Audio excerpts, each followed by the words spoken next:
Well, good morning. And really, this discussion has surrounded PTSD. And even though the suspected shooter was not diagnosed officially with PTSD, it did look like things were leading that way. Now, we are just looking at the United States Department of Veteran Affairs. I was looking at some statistics. Here's what I found. About 8% of men who go through trauma develop PTSD, and about 20% of women who experience trauma develop PTSD. Also, get this, rape and combat are more likely to cause PTSD than anything else. Now, 8% may not seem like a lot, but that is a big percentage if you think of all of the people who go to combat and who come back and who get checked out for mental stability, mental issues. 8% is enough to cause something like this. Now, we do know that the suspected shooter, Ivan Lopez, was already being treated for depression, being treated for anxiety, and he did go to combat in 2011, came back and said he had developed a brain issue and developed a brain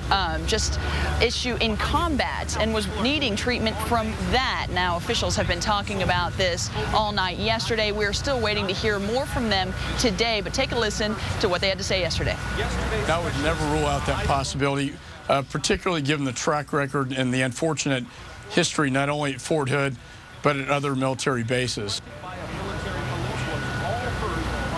Now, he was talking about ruling out the possibility of terrorism, even though they say they don't believe this is related to terrorism in any way, the way the 2009 shooting here was that killed 13 people, injuring 30 more. This situation doesn't seem to be related to terrorism, but like he just said, that is not being ruled out at this time. But for the people here outside of Fort Hood, those people are just dealing with kind of a tragic type of deja vu struggle for everyone here near the base. We're live in Fort Hood. Back to you guys.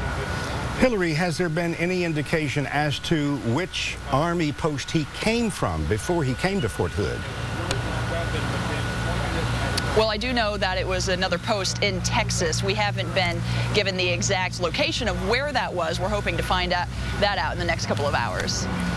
Hillary, can you give us a sense of the mood there? I mean, obviously it's somber and sad, but you gave us a very personal story about how you guys took a break last night. You went to Walmart, I believe it was, and everyone was talking about it. Everyone is just, distraught over what has happened. Yeah, that's right. We went to Walmart just briefly to get some water, get a couple of essentials. And what was interesting was that we found people in uniform walking around. It was hard not to touch everyone and say, hey, how are you holding up? How are you doing?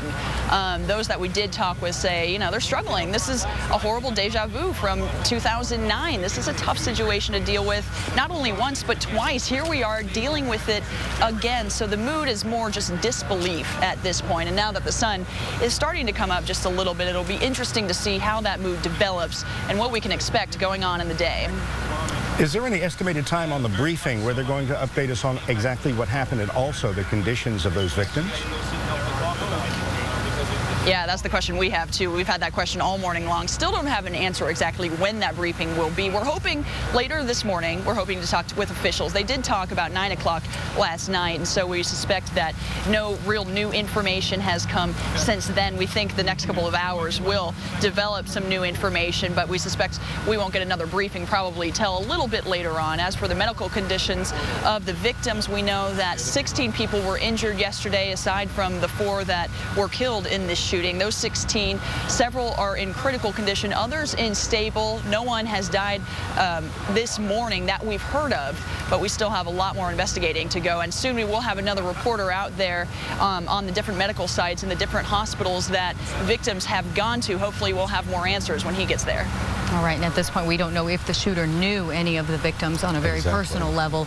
We know that he lived outside the base, and everyone on base is very close, and, they pretty much know each other because... He did, however, go to a building that he was familiar with because his unit was attached to that building. Whether he knew someone inside there, that's yet to be seen. Right. Hillary, thank you so very much for this update.